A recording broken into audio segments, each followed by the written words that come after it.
అందరికీ నమస్కారం. Welcome back to our channel విజేత స్టడీ సర్కిల్. ఈరోజు మనం ఈ వీడియోలో సంఖ్యల్ని చుక్కల రూపంలో చూపిస్తూ ఉంటాం. ఒక్కోసారి రేఖీయ, చతురస్ర, దీర్ఘచతురస్ర, త్రిభుజ సంఖ్యలని అంటాం. వాటిని ఎలా గుర్తుపట్టాలనే దానికి సంబంధించి చిన్న టిప్స్ ద్వారా మనం ఈ వీడియో చేద్దాం. ఎందుకంటే ముందుగా మన ఛానల్లో ఈ టెట్కి సంబంధించినటువంటి కొన్ని కష్టమైనటువంటి ఇంపార్టెంట్ టాపిక్స్ని కవర్ చేస్తూ వీడియో చేయడం జరుగుతుంది.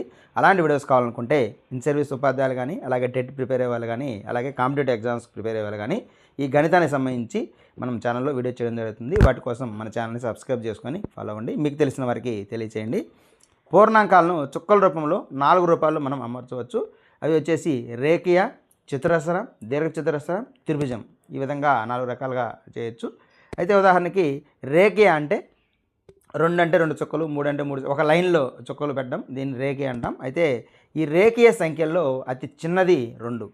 రేఖీయ సంఖ్యల్లో అతి చిన్న సంఖ్య ఎంతంటే 2 అని మనం చెప్పవచ్చు. అలాగే దీర్ఘచతురస్ర సంఖ్యలు, మనం దీర్ఘచతురస్ర సంఖ్యలు అతి చిన్న దీర్ఘచతురస్ర సంఖ్య వచ్చేసి మనకి ఫస్ట్ 3 చుక్కలు, తర్వాత కింద 3 చుక్కలు, 6 చుక్కలు పెట్టాలి. కాబట్టి ఖచ్చితంగా 6తోనే స్టార్ట్ అవుతాయి. కాబట్టి దీర్ఘచతురస్ర సంఖ్యల్లో అతి చిన్నది 6.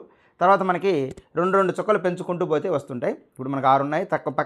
పక్కన 2 సున్నాలు, పైన 1 కింద 1 మనం పెట్టామంటే 8. తర్వాత పక్కన 2 పెట్టామంటే 10. ఈ విధంగా 6, 8, 10, 12, 16 ఈ విధంగా వరుసగా వస్తూ ఉంటాయి. ఇలా ఇవన్నీ కూడా మనం దీర్ఘచతురస్ర సంఖ్యలుగా మనం చెప్పుకోవచ్చు. అలాగే మూడోది చతురస్ర సంఖ్యలు. 1 తప్ప అన్ని వర్గ సంఖ్యలు అంటే 4, 9 అంటే 2 square, 3 square, 4 square, 5 square, 6 square, 7 square, ఈ విధంగా n స్క్వేర్ రూపంలో ఉన్నటువంటి అన్నీ కూడా మనం అంటే వర్గ సంఖ్యలన్నీ కూడా మనం చతురస్ర సంఖ్యలు అనొచ్చు. అయితే 1 తప్ప. కాబట్టి ఇవి చతురస్ర సంఖ్యలను గుర్తుపడడానికి మనం స్క్వేర్ ఫామ్లో ఉంటాయి. అవి మనం చతురస్ర సంఖ్యలు అంటాం. అలాగే త్రిభుజ సంఖ్యలు అంటే ఇట్లా త్రిభుజం ఆకారంలో పెట్టేటువంటివి. అందులో మొదటిది 3. ఇక్కడ మనకి ఈ 3 చుక్కలు మనం త్రిభుజంలాగా పెట్టచ్చు.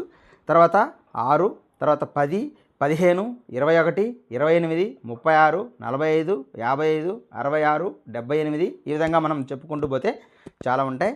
అయితే ఈ త్రిభుజ సంఖ్యల్ని గుర్తుపడడానికి మనకు ఒక ఫార్ములా n/n+1/2 రూపంలో ఉంటే ఆ ఫార్ములాను ఉపయోగించి మనం ఆ త్రిభుజ సంఖ్య కాదా అనేది చెక్ చేసుకోవచ్చు. అంటే ఏదైనా ఒక నెంబర్ ఇచ్చి మనకి ఇది త్రిభుజ సంఖ్య కాదా అని చెక్ చేయాలంటే మనం 2 వరుస సంఖ్యలు లబ్ధంగా దాన్ని రాయగలగాలి. మనం ప్రధాన కారణాంకాల లబ్ధంగా చేసుకుంటూ వాటిని డివైడ్ చేసి 2 వరుస సంఖ్యల లబ్ధంగా రాయగలిగితే దాన్ని మనం త్రిభుజ సంఖ్యల రూపంలో చెప్పవచ్చు. త్రిభుజ సంఖ్య రూపంలో ఉన్నాయని చెప్తాం. కాబట్టి 2 వరుస సంఖ్యల లబ్ధంగా రాయగలిగే సంఖ్యలు మనం రాయగలిగితే వాటిని త్రిభుజ సంఖ్య రూపంలో ఉన్నట్టుగా చెప్పవచ్చు. కాబట్టి త్రిభుజ సంఖ్య సూత్రం వచ్చేసి n/n+1/2 అంటే ఒక సంఖ్య తర్వాత సంఖ్య బై 2 చేస్తే మనకి ఈ త్రిభుజ సంఖ్య కాదనేది తెలుస్తుంది. ఈ విధంగా మనం 4 రకాల సంఖ్యలను, రేఖీయ సంఖ్యల్లో చిన్నది 2, ఇవి చక్కగా అమరుస్తాం. దీర్ఘచతురస్రాల్లో చిన్నది 6, ఇవి 6 నుంచి అన్ని ఈవెన్ నెంబర్స్ అన్ని 1 by 1 వస్తూ ఉంటాయి. అలాగే చతురస్ర సంఖ్యల్లో వర్గ సంఖ్యలన్నీ చెప్పుకోవచ్చు. అలాగే త్రిభుజ సంఖ్యల్లో ఏవైనా 2 సంఖ్యలు లబ్ధంగా రాయగలిగితే ఆ సంఖ్యని వరుస సంఖ్యలు లబ్ధంగా రాయగలిగితే వాటిని త్రిభుజ సంఖ్య అని చెప్పవచ్చు. ఈ విధంగా మనకి టెట్కి సంబంధించి కానీ, కాంపిటేటివ్ ఎగ్జామ్కి సంబంధించి కానీ వీడియో చేయడం జరుగుతుంది.